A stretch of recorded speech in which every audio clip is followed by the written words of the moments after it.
you hear me? Yes, perfectly. Bonjour, Bintou. Okay, sorry. Bonjour. Okay, thank you for taking the time to meet with us. We have a group of journalists here in New York, so we'll give you the floor, and then we'll take some questions. Thank you. Okay, thank you. So good afternoon from Kinshasa. Thank you, Stefan, for this opportunity to brief journalists about the worrisome and volatile security situation in the Democratic Republic of Congo. As you know, in Eastern DRC, we are witnessing an intensification of the fighting and a deteriorating security and humanitarian situation since last time I briefed the Security Council in December. M23 continues to make significant advances and expansion of its territory to unprecedented levels. This has culminated in an even more disastrous humanitarian situation, with internal displacement reaching unparalleled numbers. Meanwhile, regions between the DRC and Rwanda remain high. There are efforts by key actors to improve the situation, with Angola encouraging the resumption of the Luanda process. The Southern Africa Mission to DRC, SAMI DRC, has also started its deployment to North Kivu. To protect civilians, MONUSCO and the Congolese army are carrying out several joint operations in Ituri and North Kivu.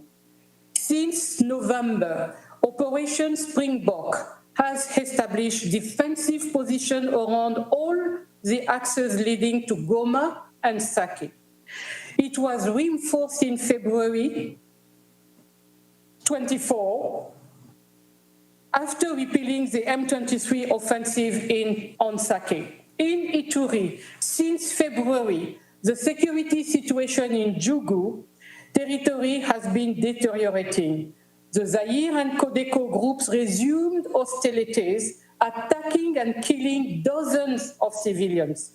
MONUSCO, jointly with the Congolese army, continue to maintain a robust posture with domination patrols and armed groups deterrence operation, allowing us to repel numerous attacks.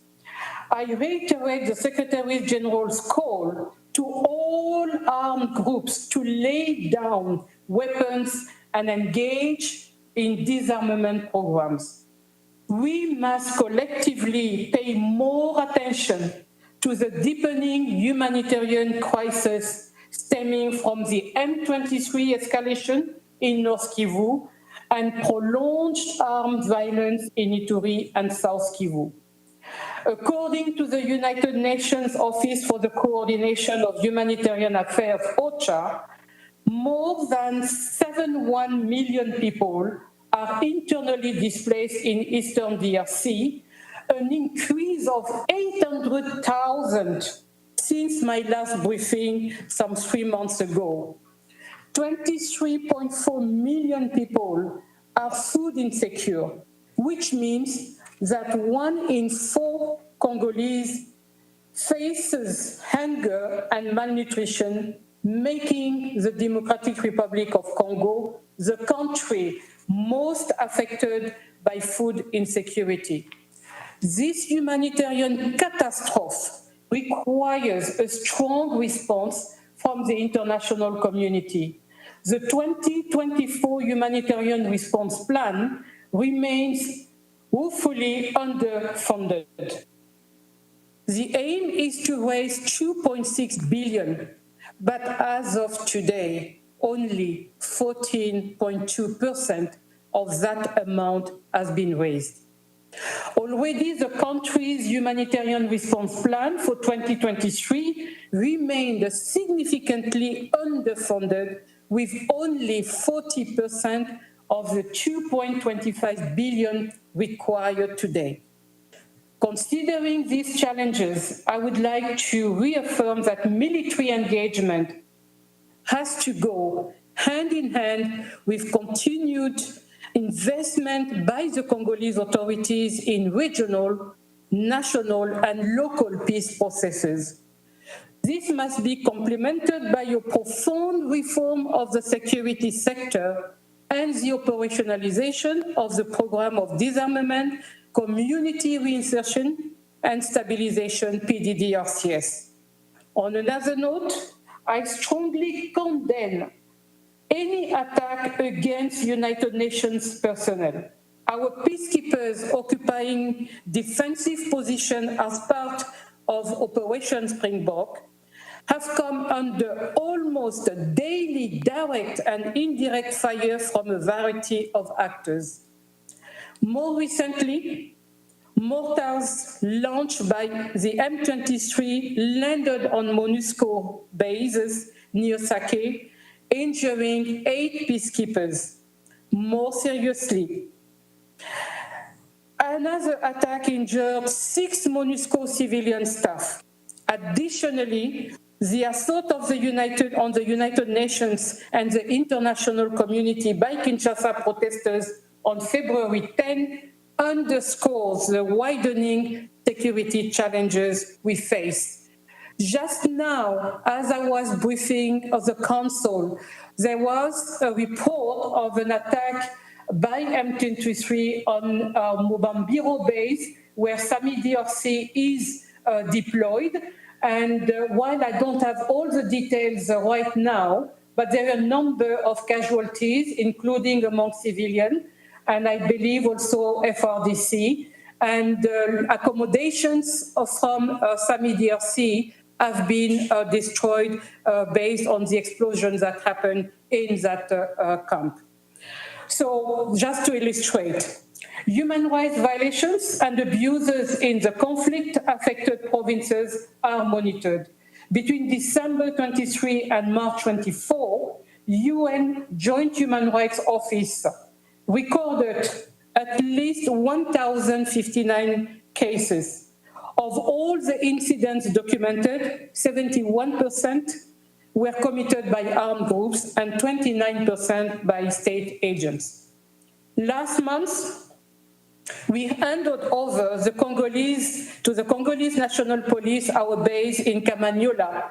That base was established in 2005. This came as part of MONUSCO's disengagement from South Kivu.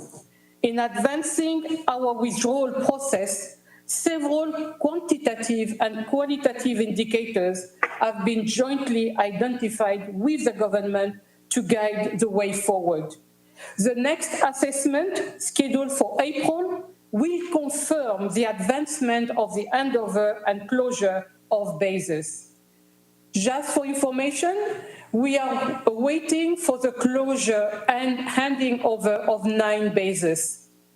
Security assessments guide the development and mitigation measures, which will help ensure the protection of civilians in hotspots. And this is basically our primary concern all along the disengagement plan, is the protection of civilians and the concurrent augmentation of the security forces in places where we are withdrawing. And because I'm receiving a lot of questions about how this is going on right now, I can say that both the government and ourselves are determined to adhere to the timeline, which is 30th of April for the troop and police contributing countries, and 30th of June for all the civilian component in South Kivu, minus a residual capacity, which is based on the lessons we've learned from Kasai and Tanganyika in order to facilitate the taking some of the responsibilities to sustain the gains that MONUSCO has done over years. And I thank you. Thank you very much. Bintou, we'll start with Edie Lederer. Thank you very much, Bintou, on behalf of the United Nations Correspondents Association for doing this briefing. My name is Edith Lederer from the Associated Press. We heard in the council today, and you heard also, the ambassadors of Congo and Rwanda going at each other again. how close is this antagonism to a serious confrontation between the two countries? I know you said that there are some talks and negotiations going on, but it didn't seem, at least from what we heard today, that there's been significant progress in reducing tensions. Thank you.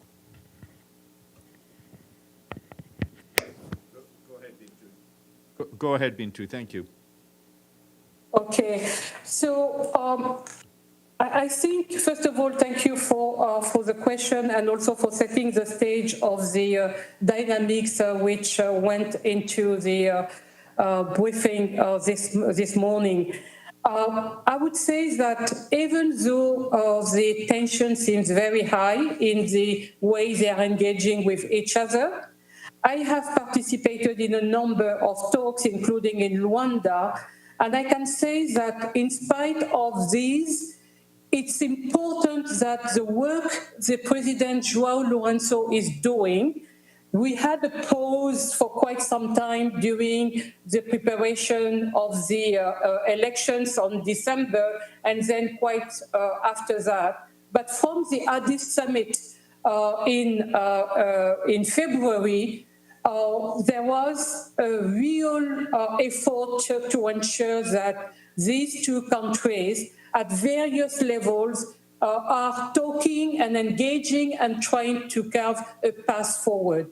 And I strongly believe that in spite of the displays that we saw, there is effort that we have to acknowledge and the efforts that we have to support, hence the strong call for support to the Luanda process and also to the other one, which is the Nairobi process.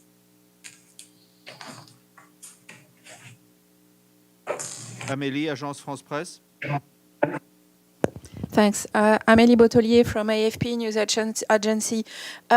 You mentioned in your speech in the Council the presence of foreign forces.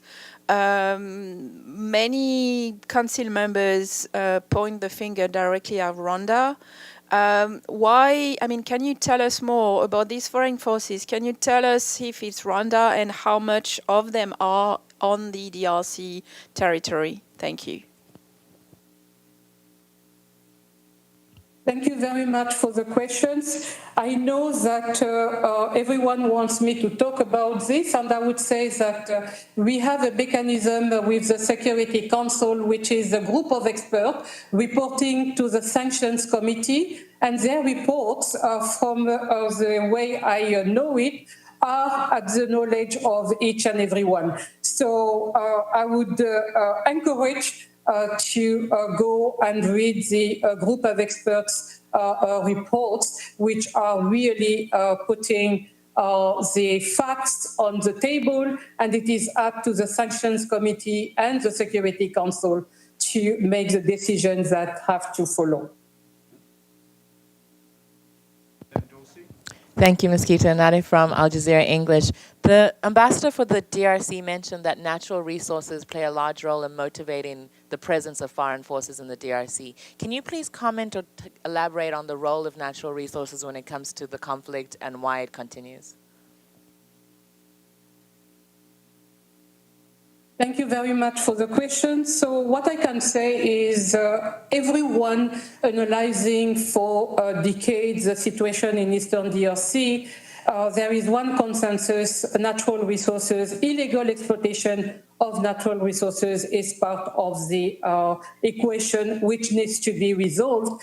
And when people are talking positively, they are looking at can we have a win-win solutions, but the win-win meaning that first the DRC has to benefit from its natural resources, and maybe at some point there will be some economic integration and looking at neighbors and beyond the neighbors, having a way where the resources are not exploited illegally. So for me, the way I link it also to the implementation of our mandate in terms of protection of civilians, if you take a map and you overlay the presence of mining sites and the hotspots for the protection of civilians. It almost, you can see what is going on. And to be honest with you, some of the way I'm looking at this is we have to look at traceability, but we have to look at a better mining policy and ensuring that beyond the traceability, there are also ways by which everyone involved in the illegal exploitation of the natural resources and the implication on the civilians are going to be held accountable in a way or another by the justice, be it the national justice or the international justice.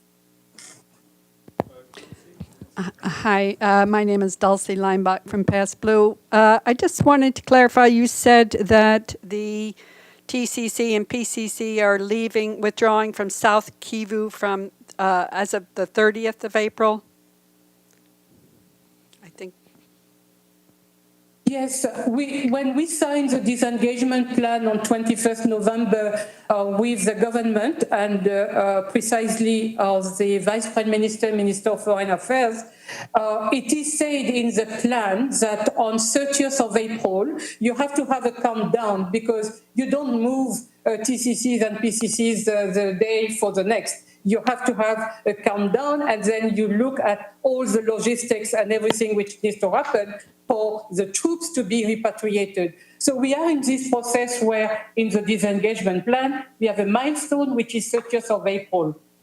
Can I just... For the troop contributing countries and the police contributing countries. Okay, I just wanted to ask you then, given that MONUSCO provides security to the Panzi hospital in that region, what will happen to the security of that of Dr. Mukwege's hospital? Thanks. Thank you for the question. With regard to Panzi Hospital, I think it's important to explain exactly how MONUSCO has provided support to the protection of Hospital Panzi. The way the modus operandi is when Dr. Mukwege is in the hospital, there is what we call the perimeter protection for him, the time that he comes into the hospital and he goes out of the hospital. So that's what, and when he decided to participate in the presidential election, we had a conversation and dialogue with Dr. Mukwege, and on that basis, because we had to have a fair field level played for all presidential candidates in terms of security provision, because this is a responsibility of the host nation to provide security for all. We had decided in agreement with him and also informing member states of the Security Council and everyone that this is what we had to do to be fair to all presidential candidates. And so far, this is where we are. Okay, so just to clarify, you're not providing any more security to the Panzi Hospital? Because there was no such feature to start with, because you are focusing on Panzi Hospital when I'm telling you that the process of the security that we are providing is to Dr. Mukwege when and if he is going to Hospital Panzi. And there is security, private security protecting Hospital Panzi. Stefano Vaccaro. Thank you very much. Stefano Vaccaro, La Voce di New York. Do you think that, do you feel that since October 7, Congo, the Democratic Republic of Congo doesn't receive enough attention? You just say that there are millions of people that risk hunger or risk to seriously hunger. And I don't know, in this room I see only a few journalists comparing to other. So do you have to confront this problem?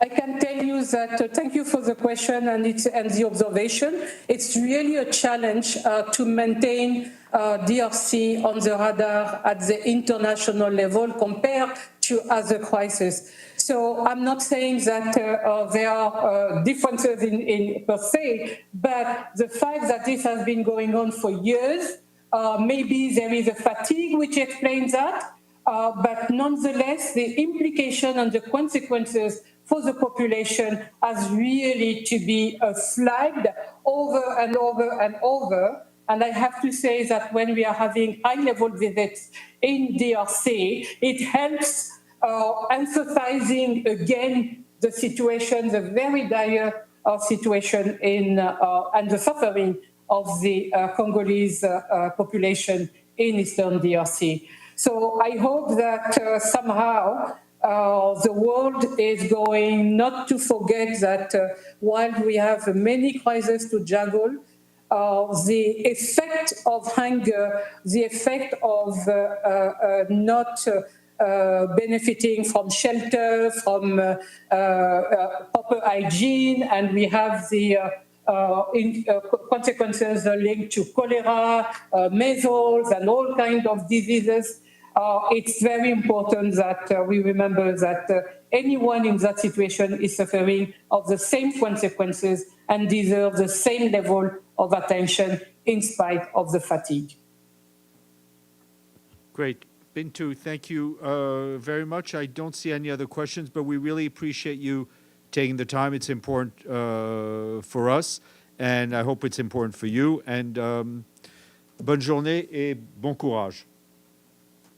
Merci beaucoup Stéphane pour cette occasion et bonne continuation à New York. Merci.